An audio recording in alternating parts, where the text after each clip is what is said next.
gonna get some more milk. I can't feel my tongue.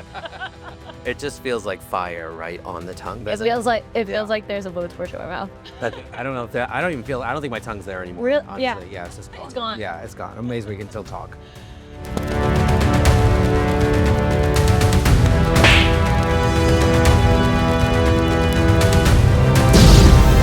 Welcome to Hot Ones PHHP edition, the show with hot wings and even hotter hosts. I'm Dr. Jamie Pomeranz. In this take on Hot Ones, we're putting our college's finest to a test of knowledge, endurance, and spice tolerance. Today, we have Alex Rodriguez, a public health PhD student with a concentration in social and behavioral sciences. She's here to promote her interesting course, which we'll hear about after a few wings. Thanks for being here, Alex. Thanks for having me. I'm scared, but happy to be here. Yes, don't be scared. This is nothing, I promise. So how are you with spicy food? So I do make hot sauce with my family, but I don't usually eat it. I give it back to them. So Okay. keeping the tradition going. So I'm nervous today. Are you ready to get started? Ready? All right, let's do this. Okay.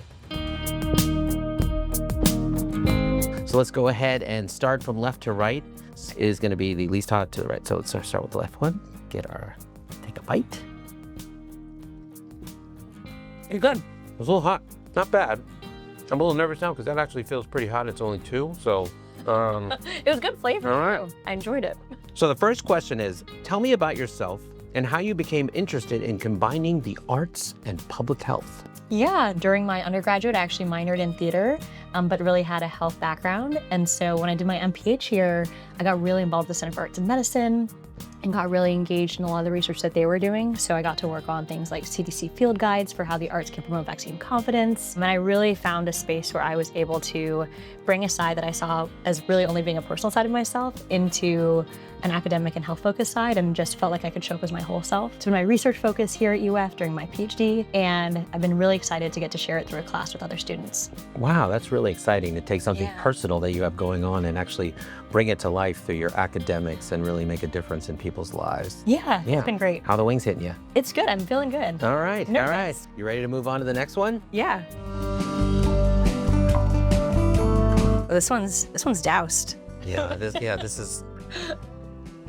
Somebody doesn't like us very much. I like this one, very different from the first one. I see you like it. You're eating all of it. Good job. Maybe I'm just really hungry. No, Can I feel take- free. That's great. Yeah, please enjoy. I'm going to ask your next question. Okay. I think it's creeping up on us, by the way, just fair warning. You spearheaded an initiative during the COVID-19 pandemic to create murals that inspire vaccine confidence. Where did your inspiration come from, and how do you look back on that experience? Thanks for bringing that up. So, Well, I had to. It was on the card. so thoughtful. So there actually was an initiative between the CDC and Living Walls Atlanta that did something really similar, where they had murals across the city that were done and produced by artists who were of populations that were under-vaccinated, and then they hosted vaccination events on site. I was able to get grant funding here to do a basically smaller scale version of that. And so we had sites across campus where we had murals that really promoted vaccine confidence by showing Band-Aids on their shoulders, having language around vaccination, and then we partnered with UF Health Street and offered both COVID-19 vaccination and flu vaccinations. What a great example of arts and public health. And yeah, people are so visual. I know I am. So to actually see it visually and not just any kind of art, but really exciting art that's depicting these things is pretty powerful. It was neat too to see people talking more about vaccination and hoping that that can lead to a behavior change as we're thinking about public health. Yeah, So fantastic. Well, great, very exciting. All right, how are you feeling? I'm good. Yeah, Yeah. not too bad actually. I think they're setting us up for something, I'm not gonna lie. I know. So I'm thinking about the dab already. prepare yourself, yeah. Yeah. I got this one little napkin. I'm not sure what I'm gonna do with this, but hopefully more will appear. We're gonna move on to the next one where we are going to be ramping up the heat.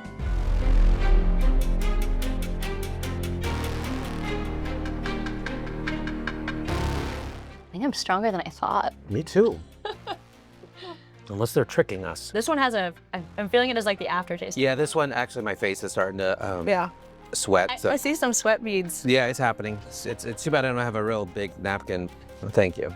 Yeah. It's safe to say that you're pretty involved as a PhD student, right? You've been to countless conferences, won numerous awards, been part of a think tank. What advice would you give to PHHP students looking for their niche? I feel like it's so important to find things that you're passionate about, because I think when you have that passion behind something, your ability to give 100% of yourself is so much easier and doesn't feel like as big of a lift. I think it keeps you from feeling burnt out. And then I think also, even if there might not be a very clear avenue of where you can have that, the heat's starting to creep up on me now. Yeah, I'm actually. As I'm talking, I'm learning right now. Yeah, go ahead. Yeah, we're talking about passion.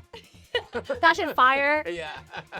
But yeah, I think also trying to incorporate things that you are interested in into your work too. So even if there's not a direct avenue, thinking about exercise, is there a way to incorporate that into some of the research you're doing? The more you can bring yourself to your work, I think the more aligned you can be with what you're working on. I think that's really great advice for future students. I think the temperature just increased in here about 20 degrees, or it's the wings. I can't really tell, but it's a weird hotness. It's not in my mouth, more as just my whole head. Yeah. Are you feeling that too? Yeah. Unfortunately, things are gonna get harder before they get easier, but the good news is we're gonna be moving on to our last and hottest wing, and it's called the last dab. It's tradition to put a little extra sauce on this one. I'll let you go first. Okay. And you can dab that on your wing, and then I will do it again. Notice they took the spout off, so be careful. I think I did that on purpose. Okay. That's why I let you go first. Strategic. It's a dab. I'll do that. I did 3. Just with me a few dots. I did 3. It's a dab. All right, you ready for this? Yes. Okay. All right, let's do You've been this. strong so far. Okay, here we go. Okay. I'm going right into where I poured it. This one's hot. Oh, this one hurts. Okay. This is the killer. I'm regretting my dab. All right. So while we're experiencing the last dab, pretend I'm a student, and I want you to convince me to take your class, which is called Leveraging the Arts to Promote Public Health. Sorry. Like, You can do this. I can do it. So. This is insanely hot. Yes, I'm really, really feeling this one. I think the first thing that I would probably talk to a student about is trying to think about how they might connect with the arts in their own life. So I think a lot of people, let me get some more about. It comes back a little bit after. Yep. Yeah, you're doing great. A lot of people may identify as an artist in some way. Maybe they played in a band or chorus growing up.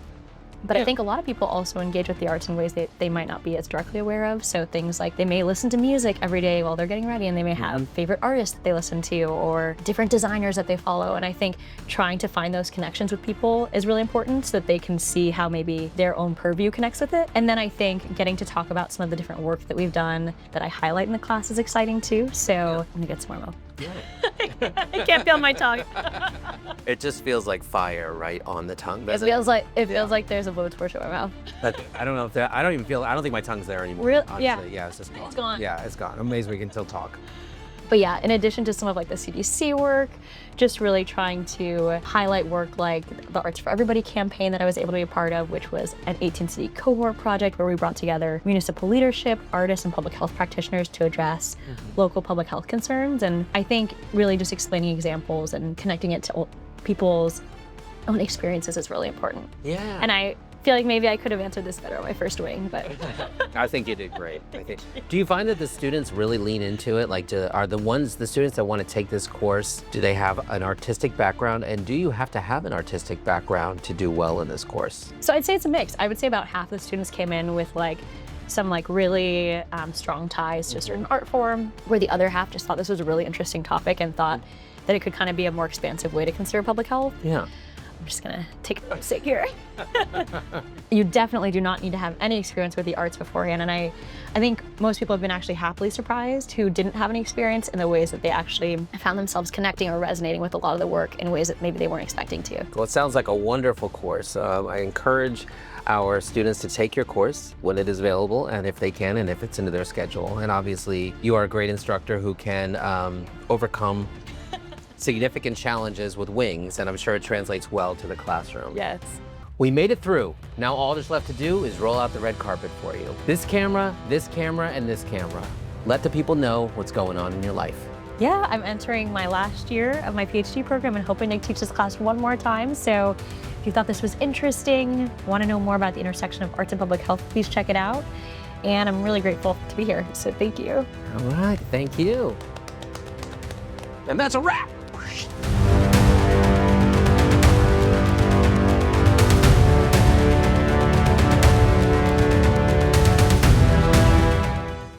thought I put that in the email, then I was going to get a chance to warm up. Got it. Now you're ready.